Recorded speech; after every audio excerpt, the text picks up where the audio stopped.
হযরত মূসা পয়গম্বর মাঝে মাঝে মালিকের সাথে কথা বলে। একদিন রাস্তা দিয়ে যায়, হঠাৎ করে আওয়াজ শুনতে পাইলেন এক আল্লাহর বান্দা বলতেছে, আয় আল্লাহ, তুমি আল্লাহকে যদি পাইতাম তাহলে তোমাকে সাবান মেখে সুন্দর করে গোসল করায়া দিতাম। আয় আল্লাহ, তোমার যদি পাইতাম নিজের হাতে ভাত রান্না করে প্লেটে রাইখান সুন্দর করে লুকমা দিয়ে তোমার ভাত খাওয়ায়া দিতাম। আমার আল্লাহ কি খাবারের মুখাপেক্ষী নাকি? কিন্তু এই লোকটা পাহাড়ের সাইডে বৈশা বৈশা বলে, আল্লাহ গো, তোমার আমি অনেক ভালোবাসি, তোমার যদি পাইতাম তাহলে তোমার গোসল করায়া দিতাম, তোমার লুকমা তুলে মুখে কাছে নিয়ে খাবার খাওয়ায়া দিতাম। আয় আল্লাহ, তোমাকে চুলগুলো সুন্দর করে সাবান দিয়া শ্যাম্পু দিয়া ধুইয়া দিতাম, এরপরে রুমাল দিয়া গামছা দিয়া চুলগুলো পানিগুলো মুইসা দিতাম, এরপরে তোমার চুলে আমি তেল দিয়া দিতাম, তোমার মাথা চিরুনি দিয়ে আশ্রয় দিতাম। সুবহানাল্লাহ। মূসা পয়গম্বর শোনা মাত্র মেজাজ গরম। এই মিয়া, আমার আল্লাহ কি গোসলের মুখাপেক্ষী নাকি যে তুমি আমার আল্লাহকে গোসল করাইবা? আমার আল্লাহ কি খাওয়ার মুখাপেক্ষী নাকি তুমি আল্লাহকে খানা খাওয়াইবা? আল্লাহরে পাইলে তেল দিয়া দিবা মাথায়, মাথার চুলগুলো চিরুনি দিয়ে আশ্রয় দিবা। যখন ধমক দিলেন সঙ্গে সঙ্গে আল্লাহর বান্দা চুপ হয়ে গেলেন। পরবর্তীতে আল্লাহ মূসা পয়গম্বরের কাছে ওহী নাজিল করে জানায়, হ্যাঁ মূসা, তোমারে আমি আল্লাহ বানাইছি আল্লাহ বিমুখ মানুষগুলোকে আল্লাহমুখী করার জন্য, দুনিয়ামুখী মানুষগুলোকে পরকালমুখী করার জন্য, ঘরমুখী মানুষগুলোকে মসজিদমুখী বানাইবার জন্য। উল্টা আমার পছন্দের বান্দাকে আমার পথ থেকে উল্টা পথ দেখাইবার জন্য আমি আল্লাহ তোমারে বানাই নাই। যখন সুবহানাল্লাহ। মূসা পয়গম্বর আল্লাহকে জিজ্ঞাসা, হ্যাঁ মালিক, কি হয়েছে, কি অপরাধ করলাম, আমি কি করেছি? আল্লাহ বলে, হ্যাঁ মূসা, একটু আগে যে এক বান্দাকে ধমক দিয়েছিল, যে বান্দা আমি আল্লাহকে পাইলে গোসল করায়া দিবে, আমি আল্লাহর চুলগুলো তেল দিয়া দিবে, চিরুনি দিয়ে আশ্রয় দিবে বলছিল, আমি আল্লাহকে পাইলে সুন্দর করে রান্না করে লোকমা তুলে আমার মুখে খাবার খাওয়ায়া দিবে, এই লোকটা আসলে আমি আল্লাহকে খাবার খাওয়ানো উদ্দেশ্য না, এই লোকটা আমার প্রেমে পাগল, আমার একজন আশেক। এই জন্য আমার আশেক হইয়া আমার বান্দা আমার ব্যাপারে এই কথাগুলো বলে, আমার বান্দাকে তুমি কেন ধমক দিলা? যখন সুবহানাল্লাহ। হযরত লুকমান হাকিম আলাইহিস সালামের কাছে একজন রোগী আসলেন, মুমূর্ষ রোগী, সম্ভবত ক্যান্সারের একজন রোগী। আয়েশা বলে, হ্যাঁ লুকমান হাকিম, এলাকার সব মানুষ মিলে তোমার কাছে আমাকে পাঠিয়েছেন, কি হয়েছে তোমার? ওই আমি হাসপাতালে গেলাম, হাসপাতালের চিকিৎসা ফেল, ডাক্তার আমাকে নাম কেটে হাসপাতাল থেকে বের করে দিয়েছে, কয়ে যা খাইবার মন চায় খেয়ে ফেলেন, কয়েকদিন পর আপনি দুনিয়া থেকে বিদায় হয়ে যাবেন। এই মুমূর্ষ রোগীটা ইন্টারন্যাশনাল হসপিটাল যেগুলো আছে, আন্তর্জাতিক পর্যায়ের হাসপাতাল, ওখানে যেও চিকিৎসা করালেন, সেখানে যেও কোনো সুস্থ হয় নাই। আন্তর্জাতিক পর্যায়ের ডাক্তারের কাছে যা চিকিৎসা করলেন, সেখানেও কোনো ফায়দা হয় নাই। হ্যাঁ লুকমান হাকিম, এলাকার মানুষ মিলে সবাই আপনার কাছে আমাকে পাঠিয়েছেন, আপনি আমার চিকিৎসা করেন। লুকমান হাকিম ডাক দিয়া বলে, লোকটার চেহারার দিকে তাকায় একটু গবেষণা করে ডাক দিয়া বলে, হ্যাঁ ভাই, সব ডাক্তাররা মিলে আমার কাছে তোমাকে পাঠাইছে, ঠিক আছে, তবে আমার কাছেও তোমার কোনো ঔষধ নাই। এবার বলেন, লোকটার মনটা ভালো হবে না খারাপ? মনটা খারাপ করে ঘর থেকে বের হয়ে গেছে। ডাক দিয়া বলে, হ্যাঁ লুকমান হাকিম, ভেবেছিলাম আপনার কাছে আমার চিকিৎসা করাবেন, আমাকে আপনার ঘর থেকে তাড়া দিলেন, দরজা থেকে বের করে দিলেন। বিভিন্ন হাসপাতালে গেলাম, আমার চিকিৎসার কোনো উন্নত হয় নাই, ডাক্তাররা চিকিৎসা করতে করতে ফেল, কেউ আমার চিকিৎসা করতে পারে না। ভেবেছিলাম যুগের সবচেয়ে বড় হাকিম লুকমান হাকিম বুঝে আমার চিকিৎসা করবে। এই লোকটা মন খারাপ করে বাড়ির পথে রওনা হয়ে গেলেন। মধ্যে যায় চিন্তা করলেন বাড়িতে যায় কোনো লাভ নাই, যেহেতু কোনো ডাক্তাররাই আমার চিকিৎসা করতে চায় না।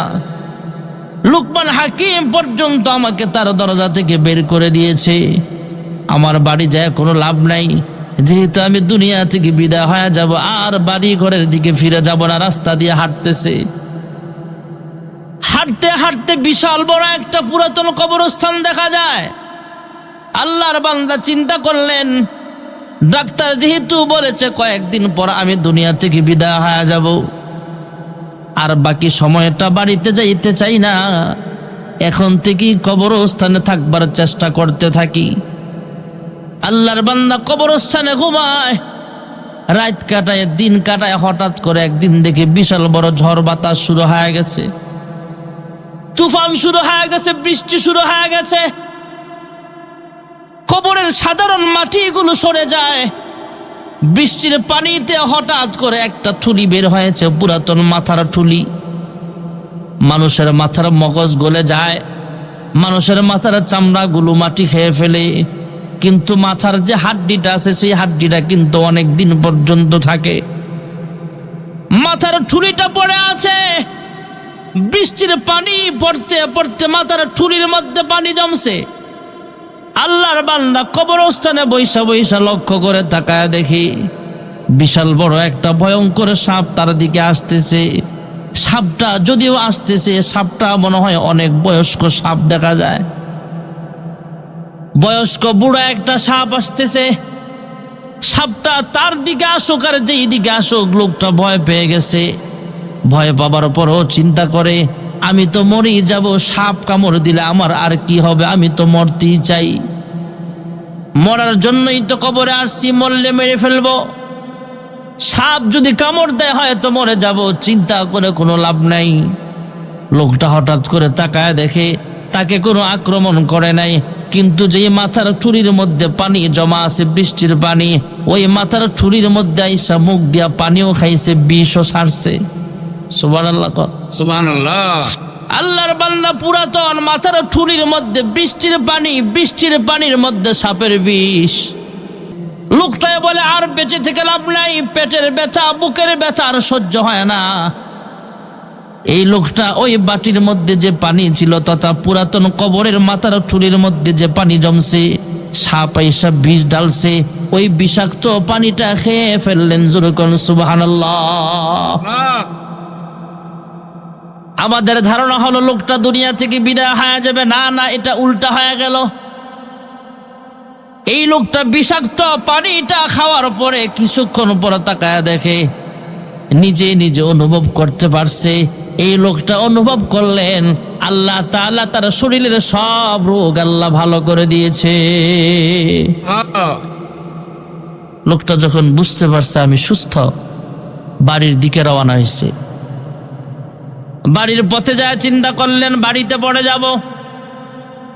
আগে লুকমান হাকিম কেন আমাকে বের করে দিল কারণটা জিজ্ঞেস করে আসি।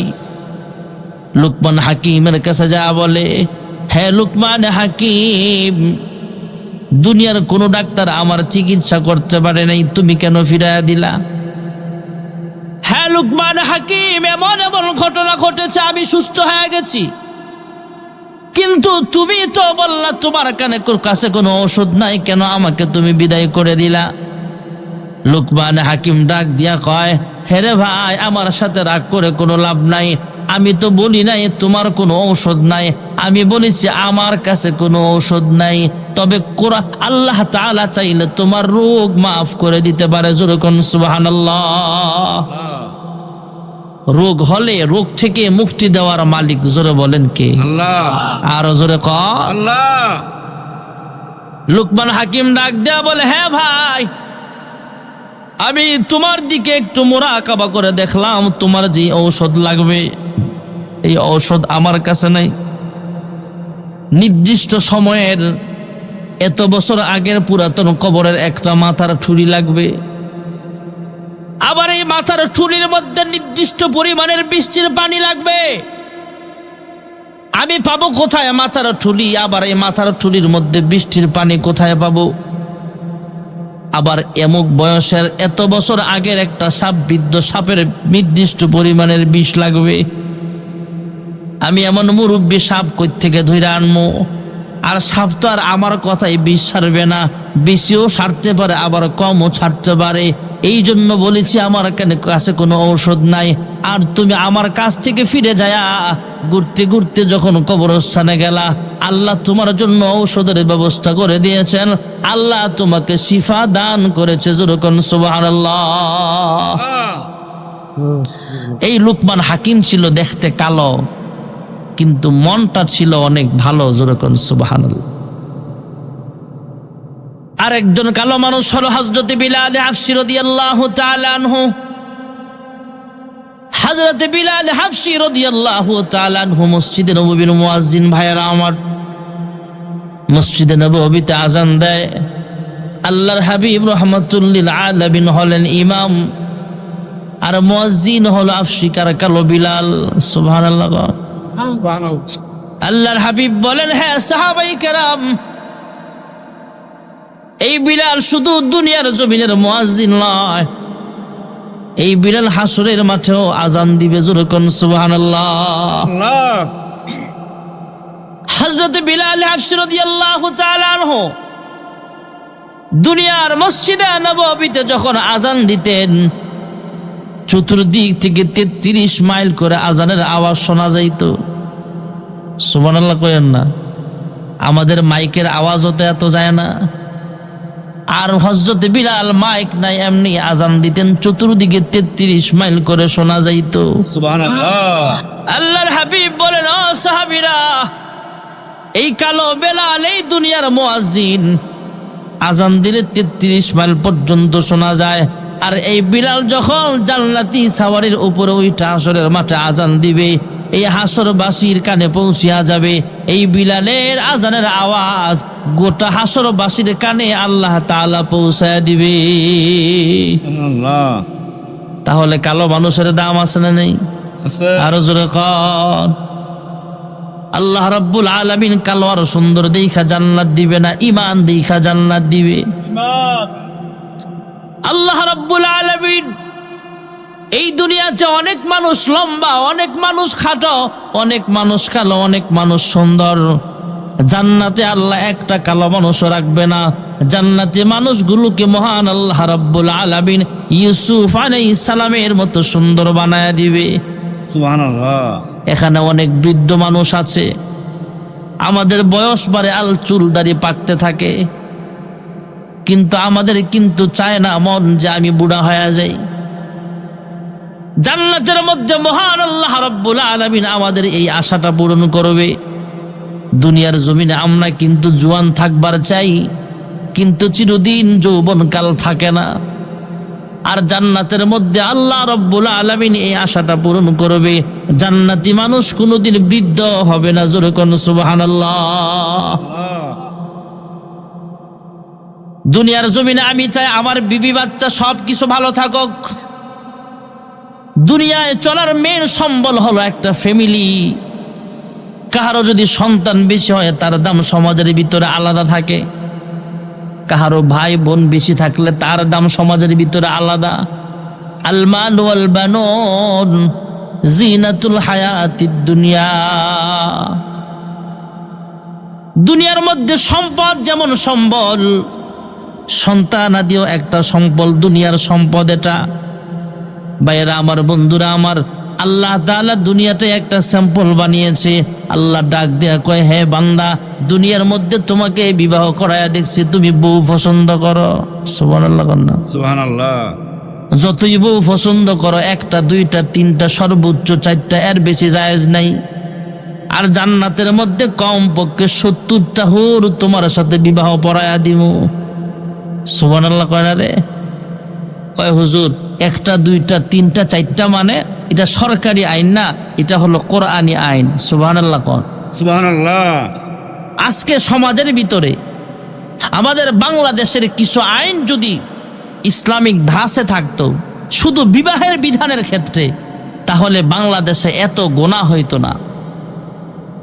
সরকার শুধু এতটুকু যদি আইন করত সৌদি আরবের মতো, যে কেউ যদি এতটুকু সম্পদের মালিক হয়, এত টাকার মালিক হয়, তাকে দ্বিতীয় বিবাহ করার অনুমতি আছে। যখন ধনাঢ্য মানুষগুলো দ্বিতীয় বিবাহ করত, তাহলে সমাজের মধ্যে অনেক জেনা কমে যেত। বিবাহটা অনেক কঠিন করে ফেলেছি আমরা, এই জন্য সমাজে গুনাহটা করা সহজ। সমাজে গুনাহ করা সহজ, বিবাহ করা কঠিন হয়ে গেছে। বিবাহটাকে সহজ করেন, গুনাহ কমে যাবে। আল্লাহর হাবিব রাহমাতুল লিল আলামিনের কাছে একজন সাহাবী আয়েশা বলে, ইয়া রাসূলুল্লাহ, ইয়া হাবিবাল্লাহ, আমার কামাইতে বরকত নাই। দু জাহানের সরদার ডাক দেয়া বলে, হ্যাঁ সাহাবী, বিবাহ শাদী করছো কিনা? কয় না। কয় যাও বিবাহ করে আসো। সুবহানাল্লাহ কন্যা। সুবহানাল্লাহ। আমাকে পোলাপেন যদি কামাই না করে আর যদি বিবাহ করতে যায়, আমরাই তো বিবাহ দিব না। আর আল্লাহর হাবিব বলতেছেন, যাও বিবাহ করো, আল্লাহ বরকত দেওয়ার মালিক। জোরে কোন সুবহানাল্লাহ। সুবহানাল্লাহ। যখন তোমার দুই পাও যাতাই খুশি সাথায় যাও, যখন তোমার চার পাও সাবান কাপড় দিয়া যাও, যখন তোমার ছয় পাও আব্বা গো তুমি কই যাও, ঠিক না বেঠি? বিয়া শাদী খোদার হাতে, খোদার কলম লড়ে না, খোদায় যারে কলম মারে সেই কলম আর ফিরে না। যার বউটা লম্বু লম্বু লম্বু, গাছ উঠি নাই খোল ফাড়তে সুঙ্গাটে ডা লাগে না, ঠিক না বেঠি?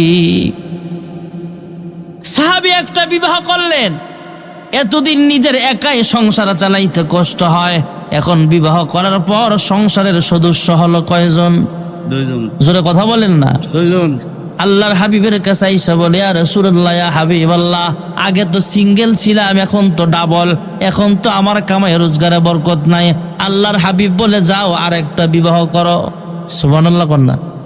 আমাদের যুবকরা হইলে বলতো, হুজুর একটাই তো পাল্টারি না, আরেকটা বিবাহ করলে পালমু কেমনে? আল্লাহর নবী যখন বলছে যাও, ওই সাহাবী আরেকটা বিবাহ করছে। সুবহানাল্লাহ কোন। সুবহানাল্লাহ। এতদিন ছিল দুইজন, আরেকটা বিয়া করার পরে তিনজন, কিছুদিন পর আরেকটা করালেন, সংসারের সদস্য হয়ে গেল চারজন। তিনজন বউ, একজন হলো স্বামী। আল্লাহর হাবিবের কাছে এসে বলে, ইয়া রাসূলুল্লাহ, ইয়া হাবিবাল্লাহ, এখন অভাব যায় নাই। আল্লাহ যেহেতু উম্মতি মুহাম্মাদের ব্যাপারে চারটা জায়েজ রাখছে, মাসনা ওয়া সুলাসা ওয়া রুবা, কোরআন শরীফের আয়াত বানায়া বানায়া বলছি না ভাইয়েরা আমার। আল্লাহ যেহেতু একসাথে চারটা বিবির বিধান রেখেছেন, যাও চারটা পূরণ করো।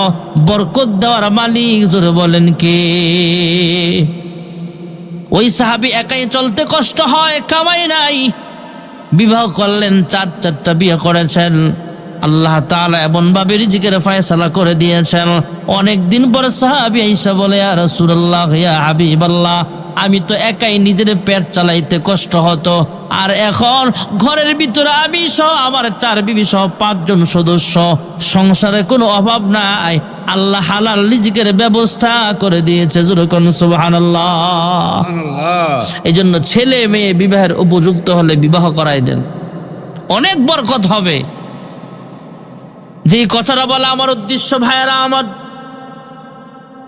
দুনিয়ার জমিনে আমরা বিবি চাই, জান্নাতের মধ্যে আল্লাহ কমপক্ষে 70টা বিয়ে করায় দিব। সুবহানাল্লাহ কোন। সুবহানাল্লাহ। মা বোনেরা, আপনারা মন খারাপ করে লাভ নাই। বলবেন, হুজুর একজন স্বামী যদি 70 জন বউ পায় তাহলে মনে হয় আমাকে ভুলে যাবে। না না, 70 জন মিলায়া যা সুন্দর হবে, আপনি দুনিয়াতে কালো হন বা শ্যামলা হন বা ফর্সা হন, জান্নাতের ভিতরে হুরদের চাইতে সবচাইতে সুন্দর বেশি আপনাকে দেখা যাবে। সুবহানাল্লাহ। এখন বলবেন, হুজুর পুরুষ মানুষ 70টা বউ পাইব, 72টা বউ পাইব, আমরা তো একটাই পাইলাম। জান্নাতি নারীরা একাধিক স্বামীর আশা করে না। সুবহানাল্লাহ কন্যা। সুবহানাল্লাহ। আল্লাহ তাআলা একজন স্বামীর ভিতরে 1000 জন পুরুষের বরকত দিয়া দিবে। যেরকম সুবহানাল্লাহ। দোয়া হয়ে যাবে ভাইয়েরা আমার, অল্প সময়ে বসেন। জান্নাতের ভিতরে মহান আল্লাহ রাব্বুল আলামিন সবকিছু পরিবেশন করবে। জান্নাতের ভিতরে আল্লাহ তাআলা মাটির নির্যাস থেকে রুটি বানাইবেন আর মাছের কলিজা বোনা করে নাস্তা খাওয়াবে। সুবহানাল্লাহ কয়েন না। মাছের কলিজা ভুনা দিয়া নাস্তা বানাবে। হায়রে আল্লাহ রাব্বুল আলামিন আমাদের জন্য হুরে গেলমানের ব্যবস্থা করে দিবে। দোকানের মধ্যে যেমন মিসিয়ার আছে, জান্নাতের মধ্যেও মিসিয়ার থাকবে ৮০,০০০। সুবহানাল্লাহ। ঘুমায় ঘুমায় কয় হাজার? ৮০,০০০ খাদেম, প্রত্যেকের হাতে 2টা করে প্লেট নিয়ে আসবে। যেরকম সুবহানাল্লাহ। বলবেন হুজুর এত খাবার খামু কেমনে? আপনার দেহটাও তো এমন থাকবে না, দেহটাও তো অনেক লম্বা হবে। খাইতে খাইতে খাবার তো খাবেনি, খাবারের যে প্লেটটা থাকবে এটাও খাবার, এটাও চাবায় চাবায় খাবে মানুষ। সুবহানাল্লাহ। সুবহানাল্লাহ। ৮০,০০০ খাদেম, প্রত্যেকের হাতে 2টা করে প্লেট। ভাইয়েরা আমার, ১,৬০,০০০ প্লেট নিয়ে কমপক্ষে হাজির হয়ে যাবে। জান্নাতের বাসিন্দা চিন্তা করবে, হায় রে, জান্নাতের বাড়িতে যদি আমার মেহমান চলে আসে, মাওলানা ওলিউল্লাহ খান সাহেব যদি আমার বাড়ির মেহমান হয়ে যায়, আমি তাকে মেহমানদারি কিভাবে করব? আমার মুসল্লি যদি আমার বাড়িতে মেহমান হয়ে চলে আসে, কেমনে খাওয়ামু? আমার বেয়াই যদি চলে আসে, তারে কি দিয়া মেহমানদারি করব? অর্ধেক খাবার রেখে দিবে, বাকিগুলো খাইতে থাকবে। আল্লাহর পক্ষ থেকে আওয়াজ আসবে, হে জান্নাতের মেহমান, মেহমানের জন্য তোমার খানা রাখতে হবে না, সবগুলো খাবার তোমার জন্য বরাদ্দ করা হয়েছে। তোমার মেহমান যদি চলে আসে, মেহমানের জন্য আল্লাহর পক্ষ থেকে খাবার দেওয়া হবে। সুবহানাল্লাহ। জান্নাতের মধ্যে বাড়ি গাড়ি নারী সব কিছু দেওয়ার পরে আল্লাহ জিজ্ঞেস করবে, হ্যাঁ জান্নাতীরা, দুনিয়ার জমিনে জান্নাতের নিয়ামতের কথা যা যা শুনছিলা সব ঠিক মতো পাইছো কিনা? জান্নাতীরা বলবে, হ্যাঁ মালিক, দুনিয়ার জমিনে যা যা শুনছিলাম এর চাইতে 1000 গুণ বেশি পেয়েছি। আল্লাহ রাব্বুল আলামিন কুদরতি আওয়াজ দিয়া বলবে, হে জান্নাতীরা, আর কিছু চাওয়ার থাকলে তোমরা চাইতে পারো। সেদিন জান্নাতের বাসিন্দাদের পক্ষ থেকে আওয়াজ আসবে, जन्नत दोज़ख से या रब क्या करो, जन्नत दोज़ख से या रब क्या करो, आरज़ू है मैं तुझे देखा करो, हुर गिलमन जितनी नेमत है तो सबसे बेहतर नेमते दीदार तो, जन्नते जाई या वजदी মাশূকেরে না পায়ামি, বেহেশতের আনন্দ আমার লাগবে না মনে, কোথায় যাইয়া মাশূক পাইব, বেহুশ আছি তাই। জান্নাতের পক্ষ থেকে আওয়াজ আসবে, জান্নাতের বাসিন্দাদের পক্ষ থেকে আওয়াজ আসবে, হে মালিক, দুনিয়ার জমিনে ওয়াজ মাহফিল আইসা জান্নাতের নিয়ামতের কথা শুনতাম, হে আল্লাহ তোমার কুদরতি পায়ে সাজদা দিতাম, হে মালিক তোমার কুদরতি চেহারাখানা আমরা কোনোদিন দেখি নাই। আয় আল্লাহ, জান্নাতে দেওয়ার জাহান্নামে দাও, এমন একটা জায়গায় আমাকে রাখার ব্যবস্থা করে দিও যেখান থেকে তুমি আল্লাহকে এক নজর দেখতে পাই। যেরকম সুবহানাল্লাহ। আল্লাহ তোমার দিদার চাই, তোমাকে দেখতে চাই। আল্লাহ তাআলা একটা ওয়াজ মাহফিলের আয়োজন করবে। আমি আগেই বলেছি, আর দুনিয়া দারুল মিসাল, দুনিয়াটা হলো উদাহরণ, দুনিয়াটা হলো স্যাম্পল, পরকাল হলো গোডাউন। এই ওয়াজ মাহফিলটাও স্যাম্পল, আসল ওয়াজ মাহফিল হবে জান্নাতে। সুবহানাল্লাহ। সুবহানাল্লাহ। জান্নাতের ওয়াজ মাহফিলে অংশগ্রহণ করার ইচ্ছা আসেনি? আল্লাহ সবাইরে কবুল করে, জোরে কোন আমিন। জান্নাতের ওয়াজ মাহফিল আল্লাহ সাজাবে। বাবু সালাম জান্নাতের ভিতরে বিশাল বড় স্টেজ করা হবে, প্যান্ডেল করা হবে। একটা রুম থাকবে এমন, যেই রুম এত বিশাল বড় রুম একটা থাকবে, যে রুমের ভিতরে সমস্ত জান্নাতীরা একসাথে জায়গা হয়ে যাবে। সুবহানাল্লাহ। সুবহানাল্লাহ কয় না? আল্লাহ রাব্বুল আলামিন জান্নাতি বাসিন্দাদেরকে ঢালা বিছানার মধ্যে বিছাবে না। আপনারা তো ঈদগাহের মাঠে বিছানা বিছায়া বসেছেন, আর বক্তা সাহেবদের জন্য কয়েকটা চেয়ারের ব্যবস্থা করা হয়েছে, বিশেষ মেহমানের জন্য চেয়ারের ব্যবস্থা করা হয়েছে। আর জান্নাতের মধ্যে ঢালাও কোনো বিছানা থাকবে না। জান্নাতের বাসিন্দাদেরকে আলা ফুরুশিম মারফুআ আল্লাহ রাব্বুল আলামিন অর্ধশায়িত চেয়ার দিবে, যেই চেয়ারের উচ্চতা হলো জমিন থেকে আসমান পর্যন্ত। জোরে কোন সুবহানাল্লাহ। অর্ধশায়িত চেয়ারের মধ্যে জান্নাতীরা আপন আপন আসন অলঙ্কৃত করবেন। মহান আল্লাহ রাব্বুল আলামিন একটা স্টেজ কায়েম করবেন, সেখানে প্রধান মেহমান থাকবে, বিশেষ মেহমান থাকবে। বিশেষ মেহমান থাকবেন হযরত দাউদ পয়গম্বর আলাইহিস সালাতু ওয়াস সালাম। হযরত দাউদ পয়গম্বর আলাইহিস সালাম দুনিয়ার জমিনে তো কণ্ঠটা আল্লাহ তাআলা অনেক সুন্দর দিয়েছিলেন। দাউদ পয়গম্বর সমুদ্রের কিনারায় বসে যখন বয়ান করতেন, কোরআন তেলাওয়াত করতেন, তথা ওনার কাছে আল্লাহ যে আসমানি কিতাব দিয়েছেন, জাবুর কিতাব, তিনি তেলাওয়াত করতেন। হযরত দাউদ পয়গম্বর আলাইহিস সালাতু ওয়াস সালাম সমুদ্রের কিনারায় বসে যখন তেলাওয়াত করতে আরম্ভ করে দিত, সমুদ্রের মাছগুলো পানির নিচ থেকে ভাইসা ভাইসা উপরে উঠা যাইত। খানা পিনা চলাফেরা বন্ধ করে দাউদ নবীর তেলাওয়াত শুনতে ব্যস্ত হয়ে যাইত। সুবহানাল্লাহ। হযরত দাউদ পয়গম্বরকে আল্লাহ তাআলা বিশেষ মেহমান বানাবেন। হযরত দাউদ পয়গম্বর আলাইহিস সালাম সেদিন তেলাওয়াত আরম্ভ করিয়া দিবে। আল্লাহ রাব্বুল আলামিন এক পর্যায়ে বিশেষ মেহমানের সময় সীমা যখন শেষ হয়ে যাবে, প্রধান মেহমানকে ডাকবেন। প্রধান মেহমান হলেন আমার আপনার নবী, বিশ্ব নবী রাহমাতুল লিল আলামিন। আর সেই ওয়াজ মাহফিলে সভাপতির আসন অলঙ্কৃত করবেন আহকামুল হাকিমিন আল্লাহ রাব্বুল আলামিন। জোরে কোন সুবহানাল্লাহ। এবার প্রধান মেহমান তেলাওয়াত শুরু করে দিবেন। প্রধান মেহমানের সময় শেষ হওয়ার পরে আল্লাহ ডাক দিয়া বলবে, এ জান্নাতীরা, দাউদ নবীর কণ্ঠ আমি আল্লাহ তাআলা বানিয়েছি, আবার হাবিবের কণ্ঠস্বর আমি আল্লাহ দান করেছি। আমি আল্লাহর কণ্ঠে কোনোদিন তোমরা তেলাওয়াত শোনো নাই। এ জান্নাতীরা, এবার আমি তোমাদেরকে আমার নিজের কুদরতি কণ্ঠ দিয়ে তেলাওয়াত শোনাবো। সুবহানাল্লাহ।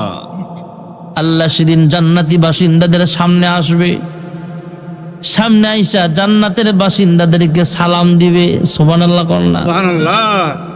সালামু কওলাম মির রাব্বির রহিম।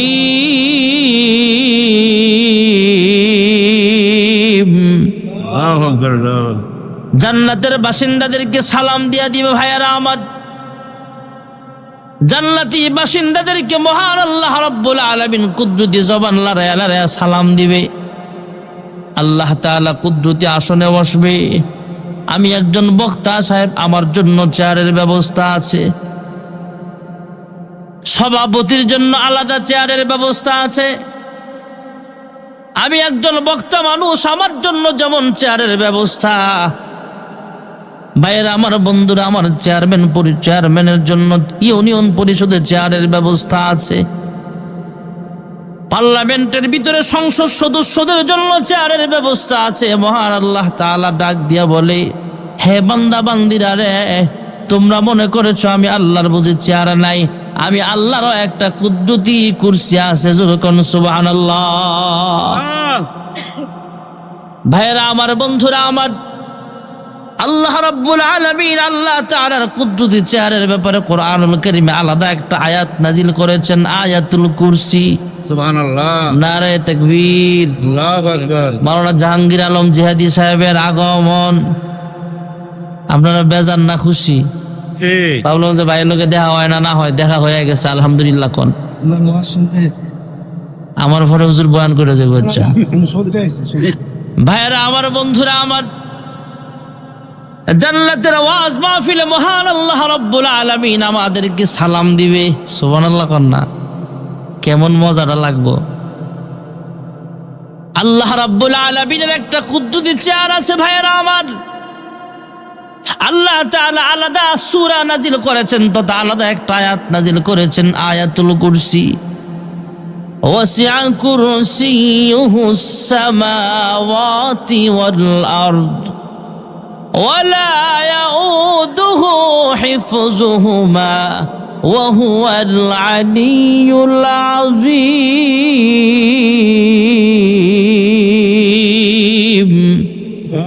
মুহাব্বতে জোরে আল্লাহু আকবার।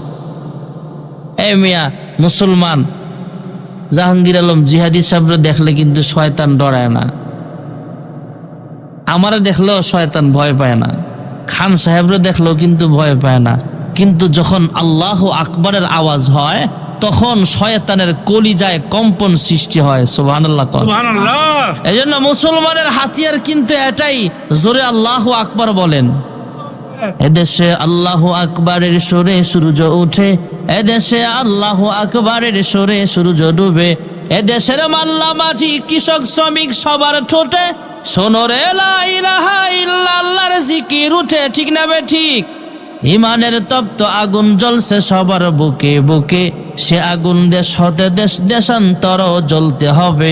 এদেশে আল্লাহু আকবারের সুরে সূর্য উঠে, এদেশে আল্লাহু আকবারের সুরে সূর্য ডুবে, জোরে আল্লাহু আকবার। আল্লাহু আকবার। ওয়াসিআ কুরসিয়ুহুস সামাওয়াতি ওয়াল আরদ ওয়ালা ইয়াউদুহু হিফযুহুমা ওয়া হুয়াল আলিয়্যুল আযীম। আল্লাহু আকবার। আমি ম্যান যত বড়, আমার চেয়ারটাও তত বড়। আল্লাহ সবচেয়ে বড়, আল্লাহর চেয়ারটাও তত বড়। আল্লাহ রাব্বুল আলামিনের কুদ্দুসি চেয়ারের মধ্যে 7 আসমান 7 জমিন পোটলা বানায়া আল্লাহর চেয়ারের মধ্যে রাখলে একটা টেনিস বলের মতো দেখা যাবে। জোরে কোন সুবহানাল্লাহ। আল্লাহ তাআলা কুদ্দুসি আসন অলংকৃত করবেন ভাইয়েরা আমার। আল্লাহর হাবিব তেলাওয়াত করবেন, বিশেষ মেহমান দাউদ পয়গম্বর তেলাওয়াত করবেন। আল্লাহ তাআলা সেদিন কুদরতি জবান দিয়া নিজের কণ্ঠে আমাদেরকে তেলাওয়াত শোনাবে। জান্নাত ও দোজখ সে ইয়া রব ক্যা করো, জান্নাত ও দোজখ সে ইয়া রব ক্যা করো, আরজু হায় मैं तुझे देखा करो, हुरे गिलमन जितनी नेमत है तो सबसे बेहतर नेमते दीदारे तू। মহান আল্লাহ রাব্বুল আলামিন সূরাতুর রহমান তিলাওয়াত করে শোনাবেন। সুবহানাল্লাহ। সুবহানাল্লাহ। আমরা তো তিলাওয়াত করি আর রহমান আল্লামাল কুরআন খলাকাল ইনসানা আল্লামাহুল বায়ান। আমরা তো বলি তিনি রহমান, যিনি রহমান, তুমি রহমান। আর আল্লাহ নিজে যেহেতু তিলাওয়াত করবেন, আল্লাহ একটা শব্দ সংযোগ করে দিবে। আল্লাহ সেদিন একটা শব্দ বাড়ায় বলবে আনার রহমান, আমি তো রহমান। জোরে কোন সুবহানাল্লাহ। আনার রহমান আল্লামাল কুরআন খলাকাল ইনসানা আল্লামাহুল বায়ান। আল্লাহু আকবার। আল্লাহ রাব্বুল আলামিন সেদিন তেলাওয়াত করবেন, জান্নাতের বাসিন্দারা আল্লাহর কুদরতি চেহারার দিকে তাকায়া থাকবে। হাজার হাজার বছর পর্যন্ত পার হয়ে যাবে। এদিক দিয়ে জান্নাতি বাসিন্দাদের স্ত্রীগুলা, জান্নাতি বাসিন্দাদের জন্য হুরে গিলমানরা অপেক্ষা আছে। এরা আল্লাহর কাছে দরখাস্ত করবে, আল্লাহ জান্নাতীদেরকে ওয়াজ মাহফিল সমাপ্ত করে তাড়াতাড়ি জান্নাতে পাঠান। জান্নাতি বাসিন্দাদের আরামের ব্যবস্থা করি, জান্নাতি বাসিন্দাদের জন্য খাবারের ইন্তজাম করি, জান্নাতি বাসিন্দাদের জন্য আমরা সুন্দর আরামের বিছানার ব্যবস্থা করে রেখেছি। জোরে কোন সুবহানাল্লাহ। সুবহানাল্লাহ। হাজার হাজার বছর পার হয়ে যাবে, এক পর্যায়ে আল্লাহ রাব্বুল আলামিন জান্নাতের ওয়াজ মাহফিল সমাপ্ত করে দিবেন। মহান আল্লাহ রাব্বুল আলামিন জান্নাতি বাসিন্দাদের পিঠের মধ্যে কুদরতি হাত বুলায়া বুলায়া বলবে, হ্যাঁ জান্নাতীরা রে, আপন আপন জান্নাতে ফিরিয়া যাও, আপন আপন ঘরে ফিরে যাও। আবার যখন তোমাদের সাথে দেখা হবে, যখন তোমাদের মন চাইবে আমি আল্লাহকে দেখার জন্যে, আমি আল্লাহ কুদরতি ভাবে তোমার সামনে আমি আল্লাহ হাজির হয়ে যাব। সুবহানাল্লাহ, সুবহানাল্লাহ। জান্নাতি বাসিন্দারা যখন ওয়াজ মাহফিল থেকে আবার নিজের বাড়ির দিকে রওনা হবে, জান্নাতের হৌরে গিলমানরা জান্নাতের বাসিন্দার দিকে মাথা থেকে পা পর্যন্ত চোখ ঘুরায় ঘুরায় তাকাবে। সুবহানাল্লাহ কও। সুবহানাল্লাহ। এই চাচা, আপনি যখন বাড়িতে যাবেন, চাচি যদি আপনার চেহারার দিকে এমনি চায়, কয় এখনো কি মনটা ভরে নাই সারা জীবন দীক্ষা, এত রাইতে আমার দিকে এমনি তাকান লাগে। জান্নাতের বাসিন্দাও বলবে, কি হয়েছে তোমাদের, আমাকে কি চিনতে ভুল হয়, আমি কি ভুল বাড়িতে ঢুকলাম নাকি? সুবহানাল্লাহ কোন। সুবহানাল্লাহ। হৌরে গিলমানরা ডাক দেয়া বলবে, হ্যাঁ আল্লাহর জান্নাতের মেহমান, আপনার মাথা থেকে পা পর্যন্ত চোখ ঘুরায় ঘুরায় তাকাইতেছে, আপনাকে চিনতে পারে নাই এই জন্য নয়, আপনাকে আমরা চিনতে পেরেছি, আর আপনিও ভুল বাড়িতে ঢুকেন নাই, আপনার নিজস্ব বাড়িতেই ঢুকেছেন। কিন্তু ওয়াজ মাহফিলে অংশগ্রহণ করার আগের সূরত আর এখনের সূরত এক নাই। ওয়াজ মাহফিলে অংশগ্রহণ করেছেন, মহান আল্লাহ রাব্বুল আলামিনের কুদরতি নজরটা দেখেছেন, আল্লাহর নূর আপনাদের চেহারায় চমকাইতে চমকাইতে এক পর্যায়ে এমন হয়ে গেছে, জান্নাতের ওয়াজ মাহফিলে অংশগ্রহণ করার আগে যেমন সুন্দর ছিলেন, যেমন মায়াবী চেহারা ছিল, এখন ওয়াজ মাহফিল থেকে বের হওয়ার পরে আমরা তাকায়া দেখি আগের চাইতে 1000 গুণ বেশি সুন্দর দেখা যায়। এই জন্য আপনার চেহারার দিকে আমরা তাকাইতেছি। এমন জান্নাত আমাদের দরকার, জোরে কোন আছে না নাই? আমার তেলাওয়াতকৃত আয়াতে মহান আল্লাহ রাব্বুল আলামিন বলেন, ইন্নাল্লাযীনা আমানু ওয়া আমিলুস সালিহাতি কানাত লাহুম জান্নাতুল ফিরদাউসি নুজুলা। নিশ্চয়ই যারা ঈমান আনবে, নেক আমল করবে, আমি আল্লাহ তাআলা তাদেরকে জান্নাতুল ফিরদাউসের মেহমান বানায় দিব। সুবহানাল্লাহ ওয়ালহামদুলিল্লাহ লা ইলাহা ইল্লাল্লাহ লা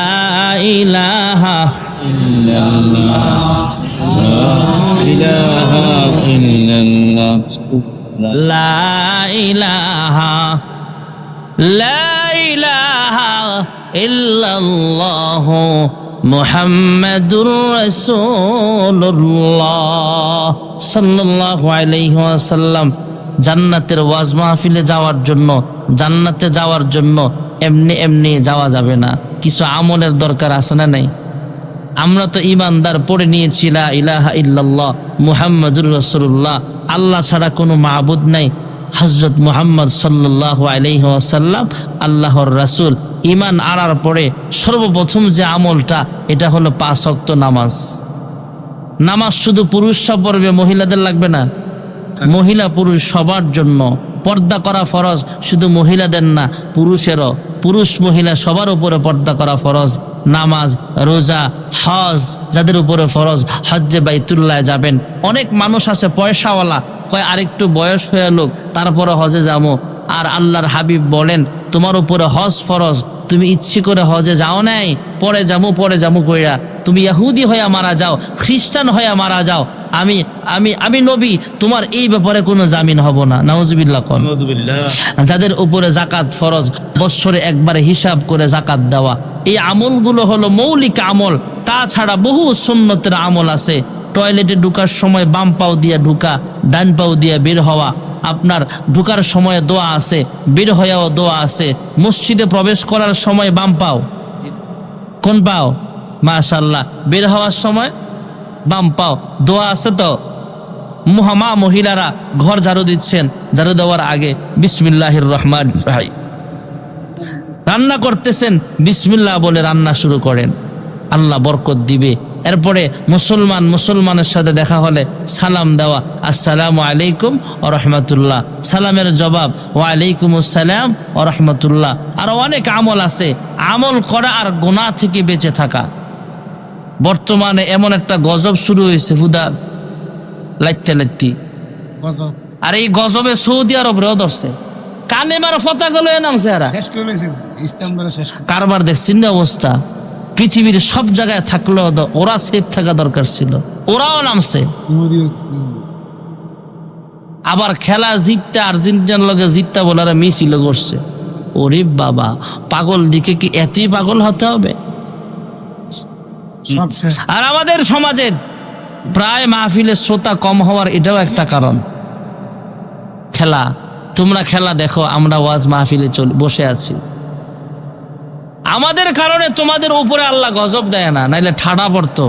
আমি গত 24 তারিখ বৃহস্পতিবার ঢাকা ধামরায় মাহফিল করে ইউনিভার্সিটির গল্লি দিয়ে ঢুকছি, ঢুইকা দেখি স্টেডিয়ামের চেয়ে মানুষ বেশি। এনো হাজার হাজার মানুষ খেলা দেখতেছে সেখানে। কি আজীব এক দেশ, বিশাল টিভি লাগায় খেলা দেখতেছে। আর মাশাআল্লাহ রাজনৈতিক নেতারাও যে সুব্যবস্থা করছে, ভোট আমরা দিতি না কারে দিবি, যে টিভি লাগায় দিছি তো করে। আকামের মধ্যে যত টাকা আমরা ঢালতেছি, সৌদি আরব সহ সেই খেলার পিছনে মনে হচ্ছে এটা একটা মনে হয় জায়েজ, এমন মনে করতেছে ওরা। অথচ কুল্লু লাইবিন হারামুন, এর ভিতরে আপনার কি বলে, ক্রিকেট খেলা, জুয়া খেলা, তাস খেলা, তারপরে ফুটবল খেলা, সবগুলোই তো হারাম। কোন অ্যাঙ্গেলে আপনি এটাকে জায়েজ বানাতে পারবেন না। আর এই হারাম খেলা নিয়ে এই দেশের রাজনীতিবিদরাও ফায়দা লুটতেছে, সৌদি আরব সহ পুরা বিশ্বের মাথা মোটাওয়ালারা এটা নিয়ে পাগল আর নাচানাচি শুরু হয়েছে। কিয়ামতের আলামত। এই জন্য মুসলমান সাবধান হন। আপনার কি লাভ আর্জেন্টিনা জিতলে? আপনার কি লাভ ব্রাজিল জিতলে? আপনার আবার কি ফায়দা বলেন? কোনো লাভ আছে? ভাই ভাই মারামারি, এক ভাই আর্জেন্টিনা, এক ভাই ব্রাজিল, দুনো ভাই পিটাপিটি লাগছে কদিন আগে। আর্জেন্টিনা হারলো কেন? এলা কুমিল্লা একটা মরে গেছে ফাঁসি দিয়া। সাতপুরে মরে গেছে একটা। চিন্তা করছেন অবস্থা? কত বড় পাগল! ফুটবল খেলা। এই জন্য মুসলমান, যদিও শুনতে আপনাদের খারাপ লাগছে, যুগটা বড় ভালো না।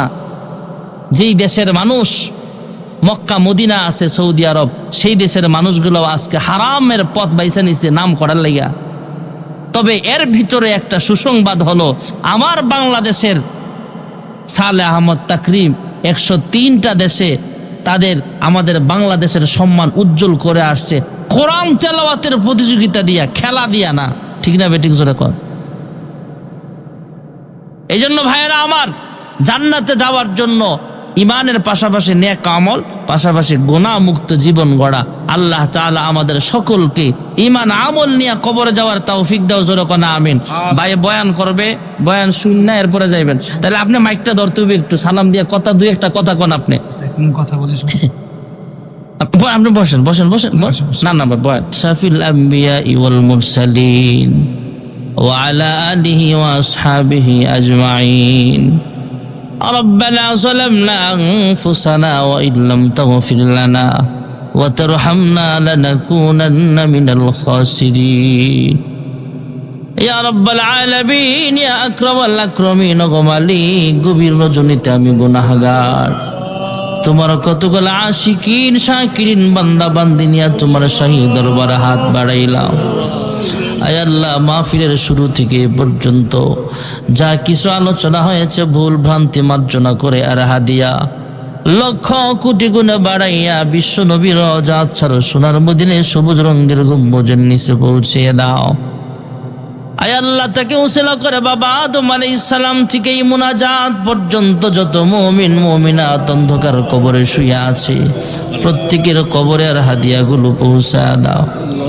আয় আল্লাহ, খাস করে আমরা যারা হাত বাড়াইলাম, জানি না কে জানি মা দুঃখিনী হারাইয়া, প্রাণের আব্বা জানা হারায়া এতিমের মতো হাত বাড়াইছে গো আল্লাহ, জানি না গো মালিক কার মা বাবার কবরে জাহান্নামের সাপ কামড়াইতেছে। জানি না গো আল্লাহ, কার মা বাবার কবরে জাহান্নামের আগুন দাও দাও করে জ্বলতেছে। আয় আল্লাহ, তাদের পক্ষ থেকে মাফ চাই, ক্ষমা চাই। আজকের মাহফিলের উসিলায় তাদের কবরগুলো জান্নাতের বাগান বানায় দাও।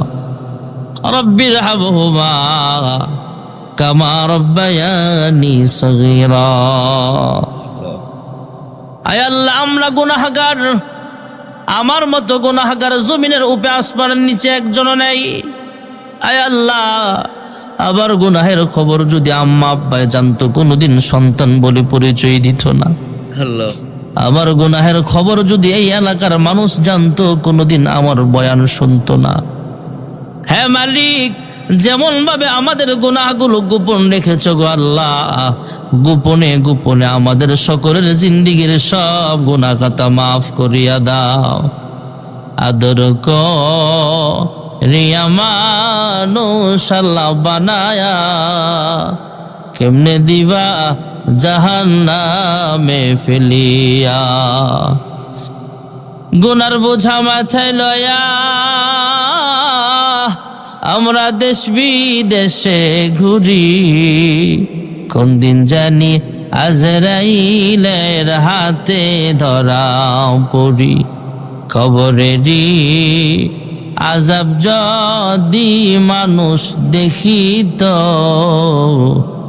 ঘরবাড়ি ছাড়িয়া রে পাগল হইত।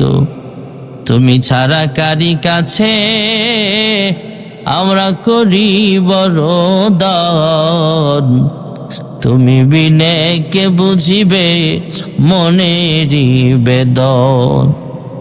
তুমি যদি মাফ না করো আল্লাহ বান্দারে,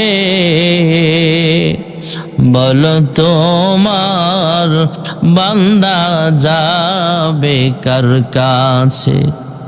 হ্যাঁ মালিক, দুনিয়ার ভিক্ষুক এক দরজা থেকে তাড়াইয়া দিলে অন্য দরজায় যায়। আমরা একমাত্র তোমার দরজার ভিখারি গো মালিক। তুমি ছাড়া আমাদের মাফ করানোওয়ালা আর কেউ নাই। তোমার দরবার ছাড়া আমাদের আর কোনো দরবার নাই। ফিরাইয়া দিও না, আমাদের জিন্দিগির সব গুনাহ খাতাগুলো মাফ করিয়া দাও।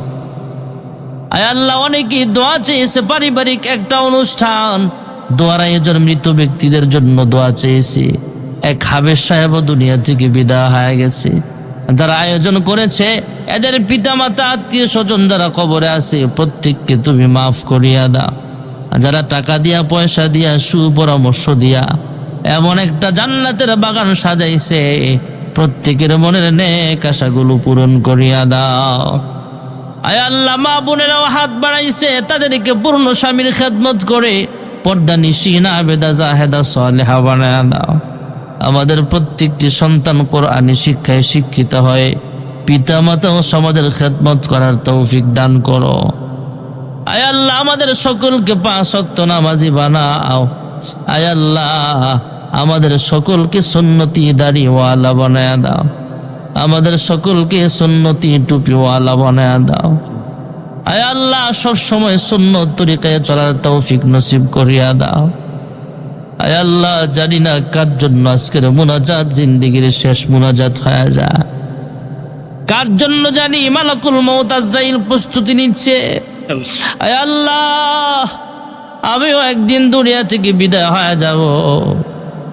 মানুষ দৌড়াইয়া মসজিদে যাবে এলান করার জন্য, কয়েকজন বড়ই পাতার গরম পানি করতে ব্যস্ত হয়ে যাবে। আয় আল্লাহ, মশারি টানায়া জীবনের শেষ গোসল দিয়া দিবে। আয় আল্লাহ, কাফনের কাপড়ের প্যাকেট বানাবে।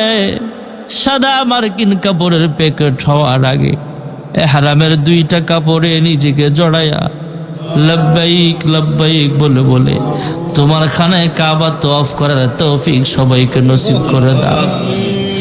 আয় আল্লাহ, মদিনার মানুষ কত ভাগ্যবান, মন চাইলে মদিনাতুল মুনাওয়ারায় চলিয়া যায়।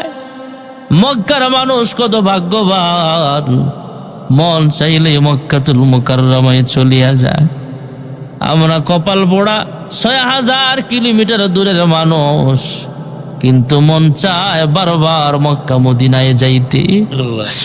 আল্লাহ আমাদের টাকা নাই, পয়সা নাই, আমাদেরকে বারবার মক্কা মদিনা দেখার তৌফিক দাও। আমাদের একজনকেও হজ না করায় তুমি মরণ দিও না গো আল্লাহ। আয় আল্লাহ, যারা অসুস্থ শিফায়ে কামেলা আজলা দান করো, যারা অভাবে আছে অভাব দূর করে দাও, যারা ঋণগ্রস্ত আছে ঋণ পরিশোধ করার তৌফিক দান করো, সর্বপ্রকার বালা মুসিবত থেকে হেফাজত ফরমাও।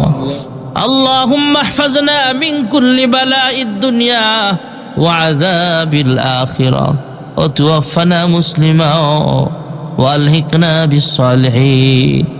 হে আল্লাহ, এই এলাকার কৃতি সন্তান আমার পাশে বসা জিহাদি সাহেব, আয় আল্লাহ অনেক মহাব্বতের মানুষ, খান সাহেব বসা অনেক মহাব্বতের মানুষ, এখানের মানুষগুলো আমাকে মহাব্বত করে, আমিও মহাব্বত করি। এই মহাব্বতটা তুমি জান্নাত পর্যন্ত কবুল করে নিও। এই আল্লাহ, আমাদের জাতের পিতা মাতা বেঁচে আছে, লম্বা নেক হায়াত দাও। জিহাদি সাহেবের আম্মা বেঁচে আছে, আমারও মা বেঁচে আছে, ওনারও আব্বা নাই, আমারও তো আব্বা নাই। আল্লাহ, আমাদের আম্মা যারা বেঁচে আছে তাদেরকে লম্বা নেক হায়াত দান করো, সুস্থতার হায়াত দান করো, খেদমত করার তৌফিক নসিব করিয়া দাও। সুবহান রাব্বিকা রব্বিল ইজ্জাতি আম্মা ইয়াসিফুন ওয়া সালামুন আলাল মুরসালিন ওয়ালহামদুলিল্লাহি রাব্বিল আলামিন ওয়ারহামনা মাআহুম বিরহমাতিকা ইয়া আরহামার রাহিমিন। আসসালামু আলাইকুম ওয়া রাহমাতুল্লাহ।